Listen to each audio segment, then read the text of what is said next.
Eu precisei de muitas broncas, talvez não tão diretas assim, de pessoas como a Carol, para entender que nossa vida tem diferentes dimensões, né? Não é só corpo, não é só mente, e é também espiritualidade, para além do sentido talvez muito religioso que a gente tenha sobre tudo isso. Primeiramente, quero agradecer a oportunidade, né, de ser ouvida e de poder falar sobre isso, sobretudo trazendo um atravessamento racial, social e de prática.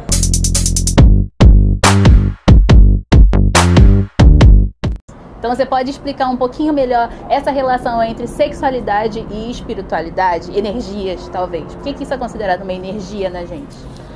Então, nas sociedades primeiras, então quando eu digo primeiras eu estou me remetendo ao Oriente, sobretudo sociedades territorialmente localizadas no continente africano, a sexualidade, a energia sexual, ela sempre foi cultuada, sempre foi celebrada, né?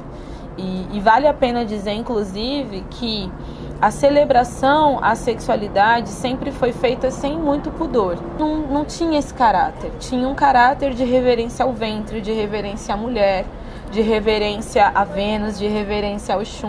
Ao se tratar do elemento que ela trazia consigo a fertilidade, a abundância, a prosperidade. Só coisas positivas, né? E coisas coletivas. Quando essa sexualidade ela é tirada desse lugar e ela começa a se dirigir para uma dimensão proibida, pecaminosa, voltada para a satisfação do masculino e, portanto, individual, a gente começa a perder toda a potência que essa dimensão tinha inicialmente e que ela, com a medida do tempo, vai se perdendo. Procurar uma pessoa quando você está se sentindo carente ou perdida. Era mais uma informação que eu nunca conectei, acho que eu assisti muita novela, sei lá, né? Ou sei lá, uma coisa que a gente tem naturalizada também é isso, né? Brigou com sei lá quem? Então agora transa pra encerrar a noite. Como é que funciona? Eu costumo dizer que as mulheres, e não é uma fala minha, mas é uma fala que um conhecimento que eu me apropriei e acho importante compartilhar. Nós mulheres, nós somos magnéticas e os homens são elétricos. Isso para uma relação heteroafetiva, porque também tem outras formas de relacionar. Mas no geral, mesmo que seja uma relação afetiva, vamos colocar entre mulheres, a gente capta muito a energia do externo, né? Eu brinco que as nossas trompas são as nossas anteninhas do que está ao redor da gente, sempre sinalizando coisas. Então, quando a gente está envolto de uma situação de conflito, de disputa, de inclusive violência verbal, agressões, mágoa, o nosso corpo vai psicossomatizando essa experiência. E a vagina, gente, é muito sensível. Ela psicossomatiza tanto quanto o restante do corpo. E aí, dentro de poucos minutos ou poucas horas, você se vê numa situação de entrega sexual, qual informação esse corpo acabou de receber? E qual informação o seu cérebro está quase obrigando ele a desenvolver? Né? O que era dor, o que era dolorido, o que era rígido, o que tornou seu corpo e a musculatura tensa, agora deve ser revertida para uma situação de prazer, de relaxamento, de entrega. Você estava na defensiva há poucas horas atrás numa discussão e agora você está passiva ou passivo, disponível. Se a energia sexual é a mais poderosa, a única capaz de gerar vidas naturalmente, como que eu pego essa energia e uso essa energia de modo tão, talvez, até inconsequente? Ultimamente você tem levantado uma discussão sobre como a sexualidade influencia na nossa vida e vice-versa. Eu comecei a entender e ficar me perguntando, nossa, por que? Interessante, Oxum é a divindade dentro do panteão iorubá responsável pelo útero.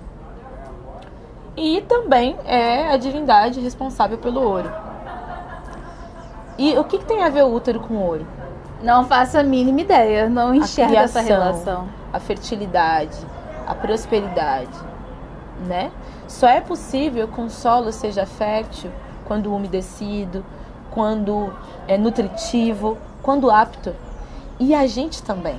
E aí eu vou fazer a reivindicação de um segundo de uma segunda divindade do panteão africano, que é Exu, que é muito relacionado à energia masculina e relacionado ao mercado, às trocas, às finanças, à comunicação. Oxum faz a gestão, então, daquilo que Exu propõe e proporciona a ela.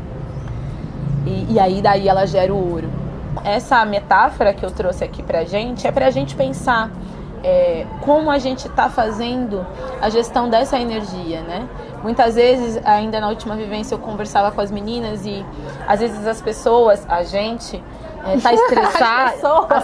A gente tá estressado e aí bota num filme pornô, né? Aí se masturba. E aí toda a energia que estava voltada para um processo criativo vai ali na masturbação. A masturbação é excelente, é ótima. Só que a gente precisa perceber também quais são os gatilhos mentais que fazem com que a gente vá pela zona de conforto psicológica e não se organize para então ser gestor da própria energia e empregá-la da maneira mais estratégica. É aí que começa, gente. Quando a gente vai pelo caminho, pelos atalhos, Eu nunca enxerguei isso como uma forma grande de autossabotagem. Mas para mim, me parece, inclusive, um mecanismo que pode se tornar até vicioso. Pessoas que têm muita dificuldade de concentração, muita dificuldade de execução de tarefas, porque sempre que se vê em situação de prazo curto, apertado, recorre à pornografia, recorre à masturbação excessiva, porque então o cérebro, né, libera ali a dopamina, libera ali uma sensação de prazer e de que a função foi cumprida. Não é falado e não é encarado pela gente o útero como um centro de tantas coisas poderosas acontecendo ao mesmo tempo. E foi através da Carol e outras pessoas que eu ouvi a primeira vez a palavra esterectomia. Não sabia o que era isso, se trata da cirurgia de retirada do útero. E eu também não sabia que as estatísticas sobre esterectomia em mulheres negras dentro e fora do sistema público de saúde, elas são totalmente alarmantes. Sobre essa questão e os efeitos dela, os efeitos de uma vida, às vezes, sem útero, mas que poderia ter sido evitada, né? Porque a cirurgia não é o plano A de ninguém. Não. Primeira coisa, Natália enfim, nós aqui. A esterectomia, pra mim, é vista como uma amputação, né? A gente não vai ao médico e o médico fala, eu vou precisar tirar seu braço. E tudo bem, doutor, tira meu braço. Isso não existe. Mas em relação ao útero, isso se naturalizou. A Jurema Werneck traz na sua pesquisa, né, um livro clássico sobre saúde da mulher negra, a esterectomia já apontada como um mecanismo até de um braço de controle de natalidade da população negra, mas não só, também de ataque a essa própria população. A esterectomia, ela é um mecanismo extremamente invasivo que impacta nas mulheres esterectomizadas na memória. Mulheres esterectomizadas tendem a ter perda de memória. E que libido? A libido, assim, tende a ficar completamente abalada uma vez que é a retirada total desse útero, porque a esterectomia pode ser total ou parcial.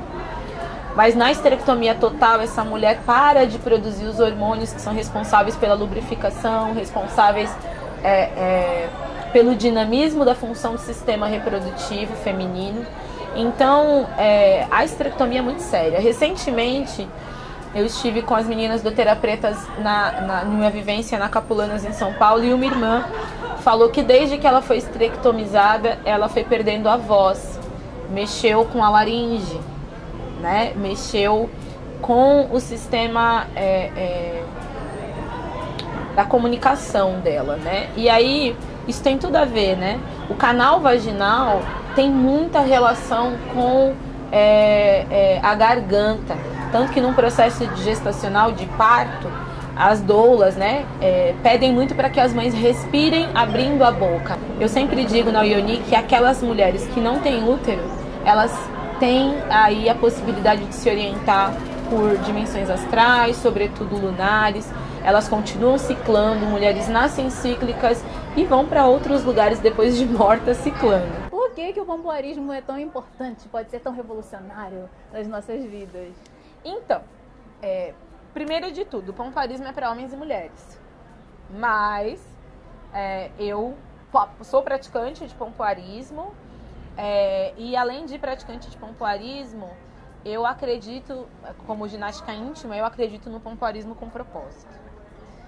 E uma das coisas muito interessantes é quando o assoalho pélvico de uma mulher está jovem, e aí não é jovem de tempo de vida, está com a musculatura bacana, fortalecida, bastante responsivo, ou seja, respondendo aos estímulos racionais, conscientes dessa mulher. Essa mulher é uma mulher que tem a jovialidade para a vida. É a jovialidade da pulsão da vida, do tesão, da vontade, do desejo, né? Eu costumo dizer na terapia menstrual que não existe para nós a menopausa. A gente acredita em plenipausa. Acredita que esse momento da maturidade do corpo é o momento onde as mulheres podem ser acometidas de um tesão absurdo, de muito mais tesão de viver, porque vão se despreendendo de vários mecanismos de prisão social e vão ficando cada vez mais concentradas em si, no próprio prazer, no próprio corpo, sem performance, livre e liberta. Com certeza, imagina nós idosas, gente. Pompoando, que delícia. E é isso, sabe? Então, o pompoarismo, ele diz sobre a sua relação, o assoalho pélvico, dentro da linguagem corporal, diz muito sobre sustentação, é o órgão, né? É a parte do corpo que sustenta todos os outros órgãos. Diz sobre o quanto você sustenta não só os pesos e os desafios que a gente tem nessa vida, todos nós, mas também o quanto você sustenta o prazer, né? O pompoarismo é a contração da musculatura do assoalho pélvico, que pode sim proporcionar prazer sozinho, só de pompoar você pode gozar, eu garanto. E porque existe um estímulo ali muscular que pode elevar a maior irrigação sanguínea e, portanto, fazer o clítoris, ao estar estimulado, inchar, inclusive proporcionar orgasmo. Então, esse alto prazer proporcionado por si, com o propósito de autoconhecimento, autoacesso, autopercepção, é fundamental. Carol, muito obrigada pelo seu tempo, pela sua participação aqui. Gente, não acabou. Sigam esta mulher. Ionidas Pretas jorra informações, muito conteúdo numa plataforma que a gente já ama, que é o Instagram. E tem podcast também, né? Tem podcast, a gente está melhorando. Quando acabar isso aqui, eu vou conversar com a Natália, nossa jornalista do coração, para saber mais, para me informar. E o podcast está sendo revitalizado. E tem novidades. Logo vai ter um podcast de 3 manas pretas falando sobre sexo. Maravilhoso! Gente, eu já tô emocionada aqui. E vamos ser felizes. É isso, vamos continuar esse papo maravilhoso sobre sexualidade.